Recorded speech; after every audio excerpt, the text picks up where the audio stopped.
There are primarily three things you can have in the work environment. You can either have a job, or you have work, or you have a career, and these three things don't mean the same thing. Job, work, and career are not synonyms. However, my definition and description of these concepts may not align with any definition you'd find in a dictionary or a book.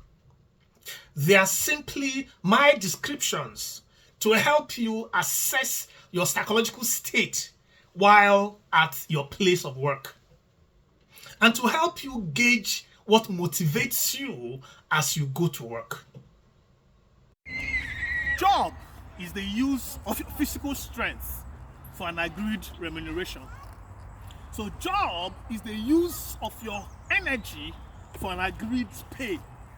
So when you go to a construction site and you see people who are carrying blocks from the point of molding to the point of use, what they have is job. When you see young men offloading bags of cement from a truck, what they have is job. They are paid for the use of their physical energy. When you see men or women bending iron rods with their bare hands and their feet, what they have is job. They earn a living by the use of their physical energy.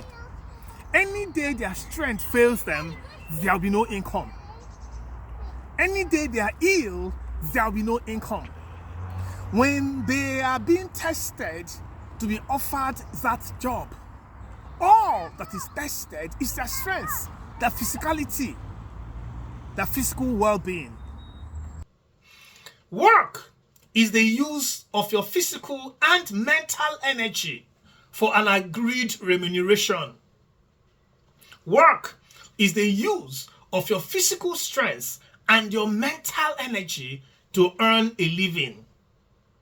So whilst in job, you're paid solely for the use of your physical strength, in work, you're compensated for the use of both your physical and your mental energy. When you go for a job interview, you're primarily assessed on the basis of your physical state, whether you can offload those bags of cement from the truck, whether you can bend those iron rods, whether you can lift blocks from the point of molding to the point of use.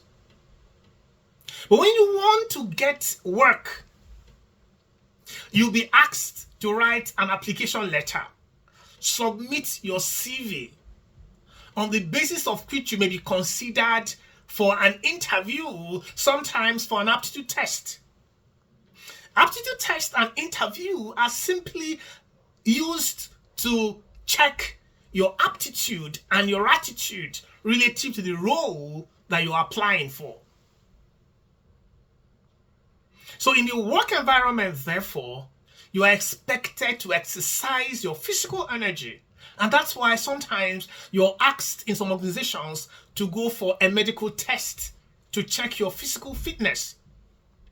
But you're also expected to exercise your mental energy, to apply discretion in decision making, in problem solving.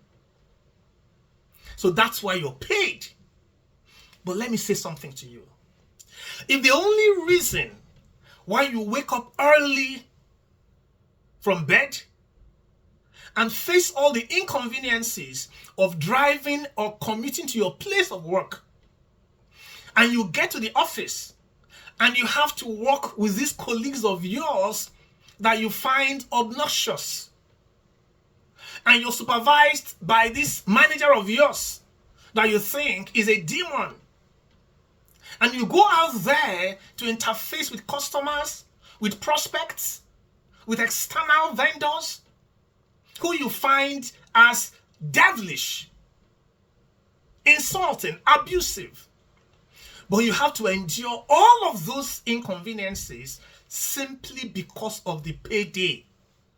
I am sorry to say to you that there's no difference between you and the laborer who has to offload bags of cement to earn a living.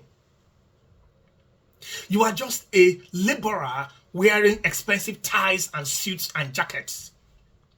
You are just a laborer wearing expensive camisoles, carrying expensive bags, and wearing expensive perfumes. There's absolutely no difference between you and the person that has to carry blocks to earn a living. You know why? Because both of you are doing it for the same reason.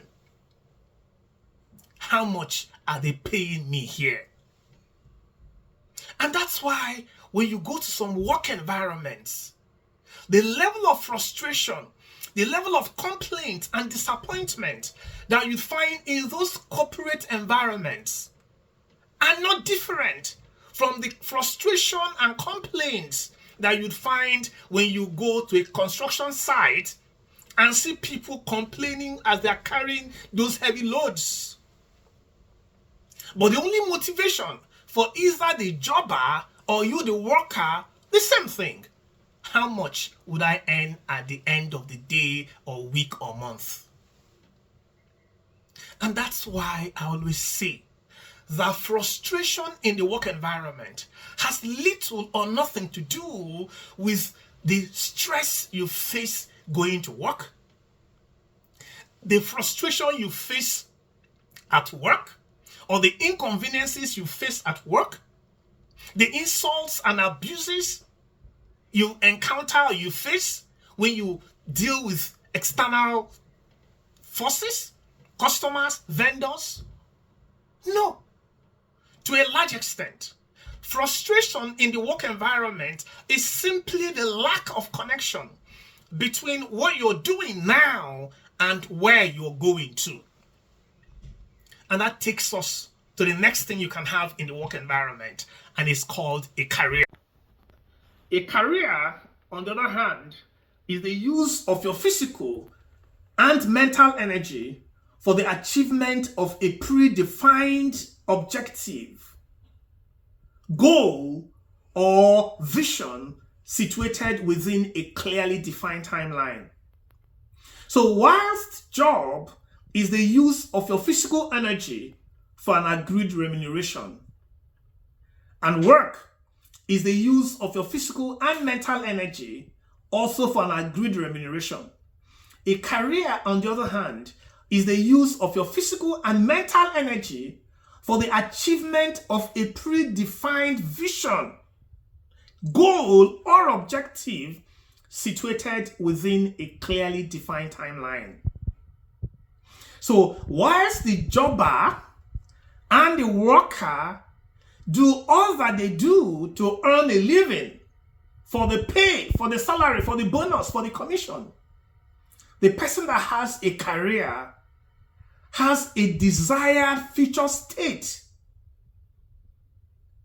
that makes them face all the inconveniences they face commuting from their houses to the place of work, coping with the obnoxious colleagues and demonic supervisors, for handling the very, very difficult customers and prospects and external stakeholders. So what takes them to the office, what makes them do what they do, is not the pay, it's where they are going to. But of course, the pay, the salary, the commission, the bonuses are inevitable consequences, results of what they're doing. So yes, they will earn the living, they will get the salary, but the salary is not the reason why they go to work. They go to work perhaps because they need to save money to go abroad and obtain a very good second degree. They probably go to work because they want to set up a laundry business in the next 5 years. They face all that they face because they have to live with all of those inconveniences to open that school, to support that charity, to achieve a desired future goal. And that's why the psychological state of people that have job and work which they sometimes express in their saying is that their employers are using them. But the person that has a career actually feels that they are using their employers, because the employer is providing a platform, a vehicle that will take them from where they are now to where they want to be in the future. So you can't find them frustrated. They are fixated in where they're going to. If I do what I'm doing now very well, I will get rapid promotion that will help me quickly achieve my desired future state. So that sense of gratitude and desire and ambition propels them to the top. They are employees with the entrepreneurial spirit. So I ask you, what do you have in the work environment?